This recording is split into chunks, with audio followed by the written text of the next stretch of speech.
Segundo livro de Samuel, capítulo 13.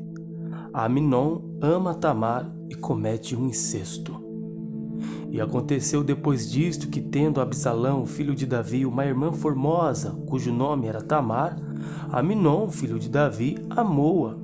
E angustiou-se Amnon até adoecer por Tamar, sua irmã, porque era virgem e parecia aos olhos de Amnon dificultoso fazer-lhe coisa alguma. Tinha, porém, Amnon um amigo, cujo nome era Jonadab, filho de Simeia, irmão de Davi, e era Jonadab homem muito sagaz. E ele lhe disse: Por que tu de manhã em manhã tanto emagreces, sendo filho do rei? Não mo farás saber a mim? Então lhe disse Amnon: Amo a Tamar, irmã de Absalão, meu irmão. E Jonadab lhe disse: Deita-te na tua cama e finge-te de doente, e quando teu pai te vier visitar, dize-lhe: Peço-te que minha irmã Tamar venha e me dê comer pão e prepare a comida diante dos meus olhos, para que eu a veja e coma da tua mão. Deitou-se, pois, Amnon e fingiu-se doente. E vindo o rei visitá-lo, disse Amnon ao rei: Peço-te que minha irmã Tamar venha e prepare 2 bolos diante dos meus olhos, para que eu coma de sua mão. Mandou então Davi à casa a Tamar, dizendo: Vai à casa de Amnon teu irmão, e faze-lhe alguma comida. E foi Tamar à casa de Amnon seu irmão, ele porém estava deitado, e tomou massa e amassou, e fez bolos diante dos seus olhos, e cozinhou os bolos. E tomou a sertã e os tirou diante dele, porém ele recusou comer.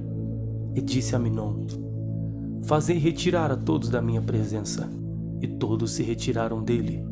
Então disse Amnon a Tamar: Traze a comida à câmara e comerei da tua mão. E tomou Tamar os bolos que fizera e os trouxe a Amnon, seu irmão, à câmara. E chegando-lhes para que comesse, pegou dela e disse-lhe: Vem, deita-te comigo, irmã minha. Porém ela lhe disse: Não, irmão meu, não forces, porque não se faz assim em Israel. Não faças tal loucura, porque onde iria eu com a minha vergonha, e tu serias como um dos loucos de Israel. Agora, pois, peço-te que fales ao rei, porque não me negará a ti. Porém ele não quis dar ouvidos à sua voz, antes, sendo mais forte do que ela, a forçou e se deitou com ela. Depois Amnon a aborreceu com grandíssimo aborrecimento, porque maior era o aborrecimento com que aborrecia do que o amor com que a amara. E disse-lhe Amnon: Levanta-te e vai-te. Então ela lhe disse: Não há razão de me despedires assim, maior seria este mal do que o outro que já me tens feito. Porém não lhe quis dar ouvidos. E chamou a seu moço que o servia e disse: Deita a esta fora e fecha a porta após ela. E trazia ela uma roupa de muitas cores, porque assim se vestiam as filhas virgens dos reis, com capas, e seu criado a deitou fora e fechou a porta após ela. Então Tamar tomou cinza sobre a sua cabeça, e a roupa de muitas cores que trazia rasgou, e pôs as mãos sobre a cabeça, e foi-se andando e clamando. E Absalão, seu irmão, lhe disse: Esteve Amnon, teu irmão, contigo? Ora, pois, irmã minha, cala-te, é teu irmão. Não se angustie o teu coração por isto. Assim ficou Tamar e esteve solitária em casa de Absalão, seu irmão. E ouvindo o rei Davi todas estas coisas, muito se acendeu em ira. Porém Absalão não falou com Amnon, nem mal nem bem, porque Absalão aborrecia Amnon por ter forçado a Tamar, sua irmã. Aconteceu que, passados 2 anos inteiros, Absalão tinha tosqueadores em Baal-Razor, que está junto a Efraim, e convidou Absalão a todos os filhos do rei. E veio Absalão ao rei e disse: Eis que teu servo tem tosqueadores. Peço que o rei e os seus servos venham com o teu servo. O rei, porém, disse a Absalão: Não, filho meu, não vamos todos juntos, para não te sermos pesados. E insistiu com ele, porém ele não quis ir, mas o abençoou. Então disse Absalão: Quando não, deixa ir conosco Amnon, meu irmão. Porém o rei lhe disse: Para que iria contigo? E insistindo Absalão com ele, deixou ir com ele Amnon e a todos os filhos do rei. E Absalão deu ordem aos seus moços, dizendo: Tomai sentido. Quando o coração de Aminon estiver alegre do vinho, e eu vos disser: feri Aminon, então o matareis. Não temais, porventura não sou eu quem vô-lo ordenou? Esforçai-vos e sede valentes. E os moços de Absalão fizeram a Aminon como Absalão lhe havia ordenado. Então todos os filhos do rei se levantaram e montaram cada um no seu mulo e fugiram. E aconteceu que, estando eles ainda no caminho, veio a notícia a Davi de que se dizia: Absalão feriu a todos os filhos do rei e nenhum deles ficou. Então o rei se levantou e rasgou seus vestidos e se lançou por terra. Da mesma maneira, todos os seus servos estavam com vestidos rasgados. Mas Jonadab, filho de Simeia, irmão de Davi, respondeu e disse: Não diga ao meu senhor que mataram a todos os jovens filhos do rei, porque só morreu Aminon, porque assim eu tinha resolvido fazer Absalão desde o dia em que ele forçou a Tamar, sua irmã. Não se lhe meta, pois, agora no coração do rei, meu senhor, tal coisa, dizendo: Morreram todos os filhos do rei, porque só morreu Aminon. E Absalão fugiu. E o jovem que estava de guarda levantou seus olhos e olhou, e eis que muito povo vinha pelo caminho por detrás dele, pelo lado do monte. Então disse Jonadab ao rei: Eis aqui vêm os filhos do rei, conforme a palavra do teu servo, assim aconteceu. Aconteceu que, quando acabou de falar, os filhos do rei vieram e levantaram a sua voz e choraram, e também o rei e todos os seus servos choraram com muito grande choro. Assim Absalão fugiu e se foi a Talmai, filho de Amiur, rei de Gesur. E Davi trouxe dó por seu filho todos aqueles dias. Assim Absalão fugiu e foi para Gesur. Esteve ali 3 anos. Então tinha o rei Davi saudades de Absalão, porque já se tinha consolado acerca de Aminon, que era morto. Capítulo 14. Conhecendo, pois, Joabe, filho de Zeruia, que o coração do rei era inclinado para Absalão, enviou Joabe a Tecoa e tomou de lá uma mulher sábia. Disse-lhe: Ora, finge que estás de luto, veste vestido de luto, e não te unjas com óleo, e sejas como uma mulher que há já muitos dias está de luto por algum morto, e entra ao rei e fala-lhe conforme a esta palavra. E Joabe lhe pôs as palavras na boca. E a mulher tecoíta falou ao rei, e deitando-se com o rosto em terra, se prostrou e disse: Salva-me, ó rei. E disse-lhe o rei: Que tens? E ela disse: Na verdade que sou uma mulher viúva, e morreu meu marido. Tinha, pois, a tua serva 2 filhos, e ambos estes brigaram no campo, e não houve quem os apartasse. Assim um feriu ao outro e o matou. E eis que toda a linhagem se levantou contra a tua serva, e disseram: Dá-nos aquele que feriu a seu irmão, para que o matemos, por causa da vida de seu irmão, a quem matou, e para que destruamos também ao herdeiro. Assim apagarão a brasa que me ficou, de maneira que não deixem ao meu marido nome, nem resto sobre a terra. E disse o rei à mulher: Vai para a tua casa, e eu mandarei ordem acerca de ti. E disse a mulher tecoíta ao rei: A injustiça, rei meu senhor, venha sobre mim e sobre a casa de meu pai, e o rei e o seu trono fique inculpável. E disse o rei: Quem falar contra ti, traze-mo a mim, e nunca mais te tocará. E disse ela: Ora, lembre-se o rei do Senhor seu Deus, para que os vingadores do sangue se não multipliquem, a deitar-nos a perder, e não destruam a meu filho. Então disse ele: Vive o Senhor, que não há de cair no chão nenhum dos cabelos de teu filho. Então disse a mulher: Peço-te que a tua serva fale uma palavra ao rei meu senhor. E disse ele: Fala. E disse a mulher: Por que, pois, pensaste tu uma tal coisa contra o povo de Deus? Porque falando o rei tal palavra, fica como culpado, visto que o rei não torna a trazer o seu desterrado. Porque certamente morreremos e seremos como águas derramadas na terra, que não se ajuntam mais. Deus, pois, lhe não tirará a vida, mas lhe dará pensamentos, para que se não desterre dele o seu desterrado.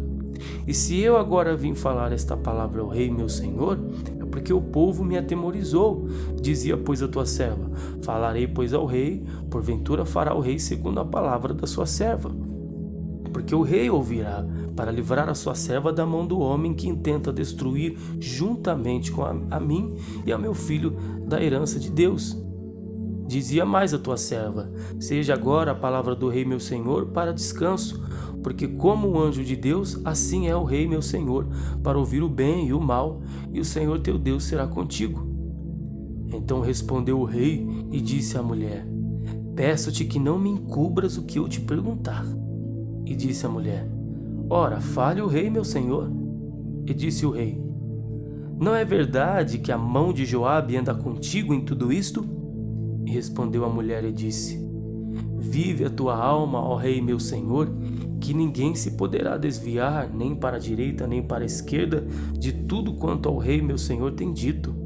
Porque Joabe teu servo é quem me deu ordem, e foi ele que pôs na boca da tua serva todas estas palavras, para que eu virasse a forma deste negócio. Joabe teu servo fez isto. Porém sábio é o meu senhor, conforme a sabedoria de um anjo de Deus, para entender tudo o que há na terra. Então o rei disse a Joabe: eis que fiz isto. Vai, pois, e torna a trazer o jovem Absalão. Então Joabe se prostrou sobre o seu rosto em terra e se inclinou e o agradeceu ao rei, e disse Joabe: hoje conheceu o teu servo que achei graça aos teus olhos, ó rei meu senhor, porque o rei fez segundo a palavra do teu servo. Levantou-se, pois, Joabe e foi a Jesur e trouxe Absalão a Jerusalém. E disse o rei: torne para sua casa e não veja a minha face. Tornou, pois, Absalão para sua casa e não viu a face do rei. Não havia, porém, em todo Israel homem tão belo e tão aprazível como Absalão. Desde a planta do pé até a cabeça não havia nele defeito algum. E quando tosqueava sua cabeça, e sucedia que no fim de cada ano a tosqueava, porquanto muito lhe pesava e por isso a tosqueava, pesava o cabelo da sua cabeça 200 siclos segundo o peso real. Também nasceram a Absalão 3 filhos e uma filha, cujo nome era Tamar, e esta era mulher formosa à vista. Assim ficou Absalão 2 anos inteiros em Jerusalém e não viu a face do rei. Mandou, pois, Absalão chamar a Joabe para o enviar ao rei, porém não quis vir a ele. E enviou ainda segunda vez e contudo não quis vir. Então disse aos seus servos: vedes ali o pedaço de campo de Joabe pegado ao meu, e tem cevada nele, ide e ponde-lhe fogo. E os servos de Absalão puseram fogo ao pedaço de campo. Então Joabe se levantou e veio a Absalão em casa e disse-lhe: por que puseram os teus servos fogo ao pedaço de campo que é meu? E disse Absalão e Joabe: eis que enviei a ti, dizendo: vem cá, para que te envie ao rei, e dizer-lhe para que vinha de Jesur? Melhor me for estar ainda lá. Agora, pois, veja eu a face do rei, e se há ainda em mim alguma culpa, que me mate. Então entrou Joabe ao rei, e assim lhe disse. Então chamou Absalão, e ele entrou ao rei, e se inclinou sobre o seu rosto em terra diante do rei, e o rei beijou a Absalão. Capítulo 15. A rebelião de Absalão e a fuga de Davi. E aconteceu depois disto que Absalão fez aparelhar carros e cavalos 50 homens que corressem adiante dele. Também Absalão se levantou pela manhã e parava a um lado do caminho da porta. E acontecia que a todo homem que tinha alguma demanda para vir ao rei a juízo, o chamava Absalão a si, e lhe dizia: de que cidade és tu? E dizendo ele: de uma das tribos de Israel é teu servo. Então Absalão lhe dizia: olha, os teus negócios são bons e retos, porém não tens quem te ouça da parte do rei. Dizia mais Absalão: ah, quem me dera ser juiz na terra, para que viesse a mim todo homem que tivesse demanda ou questão, para que lhe fizesse justiça. Acontecia também que quando alguém se chegava a ele para se inclinar diante dele, ele estendia sua mão e pegava dele e o beijava. E desta maneira fazia Absalão a todo Israel que vinha ao rei para juízo, assim furtava Absalão o coração dos homens de Israel.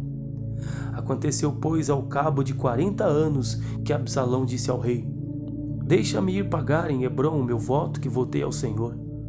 porque, morando eu em Gesur, em Síria, votou o teu servo um voto, dizendo: se o Senhor outra vez me fizer tornar a Jerusalém, servirei ao Senhor. Então lhe disse o rei: vai em paz. Levantou-se, pois, e foi para Hebrom, e enviou Absalão espias por todas as tribos de Israel, dizendo: quando ouvirdes o som das trombetas, direis: Absalão reina em Hebrom. E de Jerusalém foram com Absalão 200 homens convidados, porém iam na sua simplicidade, porque nada sabiam daquele negócio.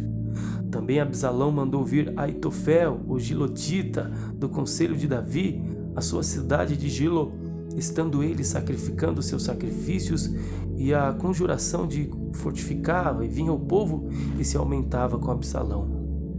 Então veio um mensageiro a Davi dizendo: o coração de cada um em Israel segue Absalão. Disse, pois, Davi a todos os seus servos que estavam com ele em Jerusalém: levantai-vos e fujamos, porque não poderíamos escapar diante de Absalão. Dai-vos pressa a caminho, para que porventura não se apresse ele e nos alcance, e lance sobre nós algum mal, e fira a cidade a fio de espada.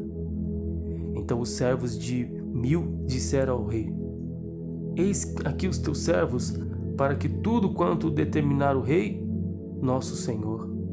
E saiu o rei com toda a sua casa a pé, e deixou, porém, o rei 10 mulheres concubinas para guardarem a casa. Tendo, pois, saído o rei com todo o povo a pé, pararam num lugar distante. E todos os seus servos iam a seu lado, como também todos os quereteus e todos os peleteus, todos os giteus, 600 homens que vieram de Gate a pé, caminhavam diante do rei. Disse, pois, o rei a Itai, o geteu: por que irias tu também conosco? Volta e fica-te com o rei, porque estranho és e também te tornarás a teu lugar. Ontem vieste e te levaria eu hoje convosco a caminhar? Pois força-me a ir aonde quer que puder ir. Volta, pois, e torna a levar teus irmãos contigo, com beneficência e fidelidade. Respondeu, porém, Itai ao rei e disse: vive o Senhor e vive o rei meu senhor, que no lugar em que estiver o rei meu senhor, seja para a morte, seja para a vida, aí certamente estará também o teu servidor. Então Davi disse a Itai: vem, pois, e passa adiante. Assim passou Itai o geteu, todos os seus homens e todas as crianças que havia com ele. Toda a terra chorava a grandes vozes, passando todo o povo. Também o rei passou o ribeiro de Cedron, e passou todo o povo na direção do caminho do deserto. Eis que também Zadok ali estava, e com ele todos os levitas que levavam a arca do concerto de Deus, e puseram ali a arca de Deus a subir a Abiatar, até que todo o povo acabou de sair da cidade. Então disse o rei a Zadok: torna a levar a arca de Deus à cidade, que se achar graça nos olhos do Senhor, ele me tornará a trazer para lá, e me deixará ver a ela e a sua habitação. Se porém disser assim: não tenho prazer em ti, eis-me aqui, faça de mim como parecer aos seus olhos. Disse mais o rei a Zadok, o sacerdote: não és tu porventura o vidente? Torna, pois, em paz para a cidade, e convosco também vossos 2 filhos, Ahimaás teu filho, e Jonatas, filho de Abiatar. Olhai que me demorarei nas campinas do deserto, até que tenha novas vossas. Zadok, pois, e Abiatar tornaram a levar para Jerusalém a arca de Deus, e ficaram ali. E subiu Davi pela subida das oliveiras, subindo e chorando, e com a cabeça coberta, e caminhava com os pés descalços. Todo o povo que ia com ele cobria cada um a sua cabeça, e subiam chorando sem cessar. Então fizeram saber a Davi, dizendo: também Aitofel está entre os que se conjuraram com Absalão. Pelo que disse Davi: ó Senhor, transtorna o conselho de Aitofel. E aconteceu que, chegando Davi ao cume para adorar ali a Deus, eis que Uzai, o arquita, veio encontrar-se com ele com o vestido rasgado e terra sobre a cabeça. E disse-lhe Davi: se passares comigo, ser-me-ás pesado. Porém, se voltares para a cidade e disseres a Absalão: eu serei, ó rei, teu servo, como fui dantes servo de teu pai, assim agora serei teu servo, dissipar-me-ás então o conselho de Aitofel. E não está ali contigo Zadok e Abiatar sacerdotes? E será que todas as coisas que ouvires da casa do rei farás saber a Zadok e Abiatar sacerdotes? Eis que estão também ali com eles seus 2 filhos, Ahimaás, filho de Zadok, e Jonatas, filho de Abiatar. Pela mão deles aviso que mandareis de todas as coisas que ouvirdes. Uzai, pois amigo de Davi, veio para a cidade, e Absalão entrou em Jerusalém.